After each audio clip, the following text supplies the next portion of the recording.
Bem-vindo ao Panteão Teológico. Meu nome é Gustavo Luiz. Eu quero falar sobre o versículo de número 8, de uma forma mais específica, sobre um vocábulo grego, para que a gente possa corrigir um erro muito frequente. Vou, primeiramente, fazer a leitura do capítulo 1, versículo 8, de Atos dos Apóstolos. Vou destacar, primeiramente, o texto. Farei a leitura nesta versão, que está sendo apresentada. Mas recebereis poder ao descer sobre vós o Espírito Santo, e ser-me-eis testemunhas, tanto em Jerusalém, como em toda a Judéia e Samaria, e até os confins da terra. Feito a leitura, vou me reportar tão somente a palavra poder, conforme destaque. Quando a gente vai para o vocábulo grego, observe que está escrito desta maneira: dinamin.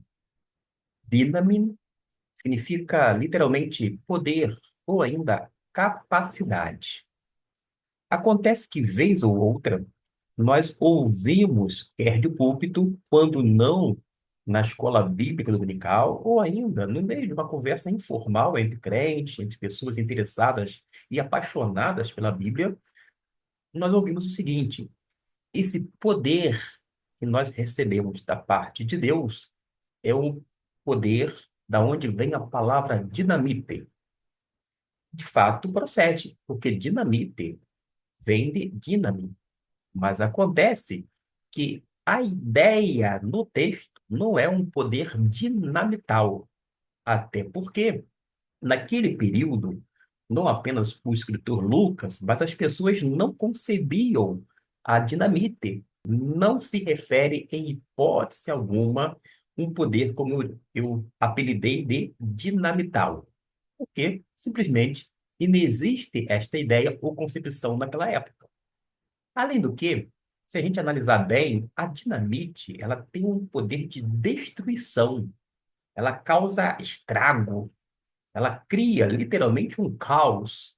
Mas acontece que o poder dado por Deus, que é dinamite, não é um poder para arrasar, para destruir, ao contrário, é para fortalecer, é para capacitar o crente em Jesus a ser o quê?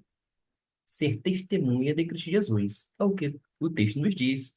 Mas recebereis poder ao descer sobre vós o Espírito Santo, e ser-me-eis testemunhas tanto em Jerusalém, como em toda a Judéia e Samaria e até os confins da terra. Até mesmo se a gente tivesse um pouco de bom senso, se analisasse não apenas o texto e o contexto, mas ponderasse, para aí, dinamite surgiu muito tempo depois, logo não tem essa conotação. Além do que, em hipótese alguma, o poder da parte de Deus vai causar algazarra, movimentação, ou seja, um ambiente muito descontrolado, porque isto não é a ação do Espírito Santo. O apóstolo Paulo, por exemplo, na carta aos Coríntios, vai dizer que no culto requer ordem e decência.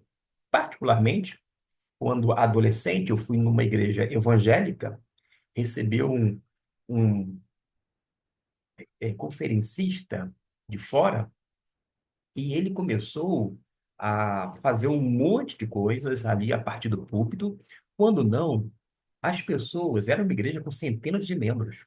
As pessoas começaram a correr pelo corredor. Eu era adolescente, eu me lembro perfeitamente dessas cenas.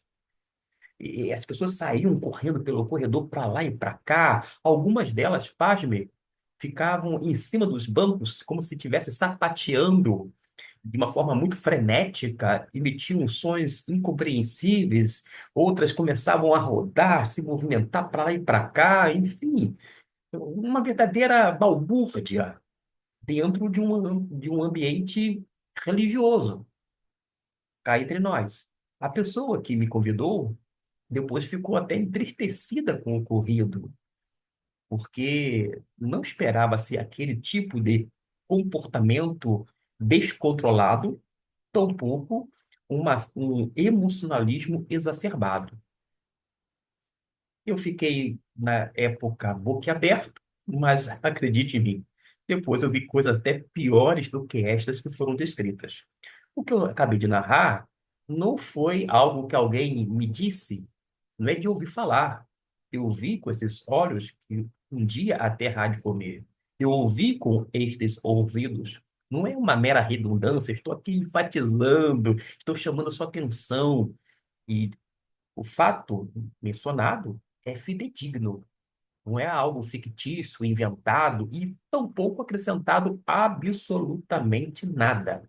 Logo, naquele ambiente um tanto barulhento, movimentado, bem corrido, as pessoas correndo para lá e para cá, algumas pessoas poderiam dizer, viu, só é o poder do Espírito Santo, porque esse poder vem da palavra dinamite, logo está causando tudo isto que vocês estão vendo e ouvindo. Gente, para com isso.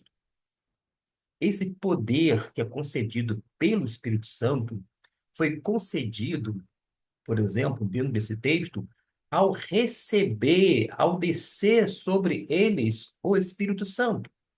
Quando nós lemos o versículo, as pessoas recebem poder ao descer sobre eles o Espírito Santo. O Espírito Santo não é um fio desencapado dando um choque nas pessoas e elas vão ficar de uma forma elétrica, entre aspas. Pelo contrário, o Espírito Santo é uma pessoa. Como pessoa santa e divina, ela vai trabalhar na nossa mente, no nosso coração, moldando o nosso caráter, fazendo com que tenhamos cada vez mais e mais um caráter semelhante de Cristo Jesus. Até porque nós cada vez mais vamos nos parecendo com Cristo Jesus e menos com o mundo. Deste modo, o Espírito Santo, como pessoa, vai agir justamente de uma forma toda especial em relação ao crente em Jesus. De modo que eu aproveito este vídeo para desmistificar essa ideia errônea de que aqui no texto se refere a um poder, digamos, dinamital. É verdade, como eu disse, que a palavra dinamite vem do termo dinamis, da onde aqui está empregada na forma dínamo. Aqui realmente fala sobre um poder que se recebe quando a pessoa recebe a pessoa do Espírito Santo e esse Espírito Santo que passa a habitar nela transfere esse poder. Esse poder, portanto, faz com que ela tenha condições, essa capacitação para ser testemunha de Cristo Jesus. Fiquemos com o que a Bíblia diz, quer a partir do texto grego, quer a partir de todo o texto e contexto, porque, de fato, a Bíblia deve ser a nossa única regra de fé e prática, e nós não devemos sair por aí ouvindo um monte de coisas e tomando-as como se fosse verdade, sem consultar as Escrituras Sagradas. Deus abençoe a sua vida e espero que esse vídeo tenha sido útil, quer para dirimir uma dúvida, quer para ampliar o seu conhecimento bíblico.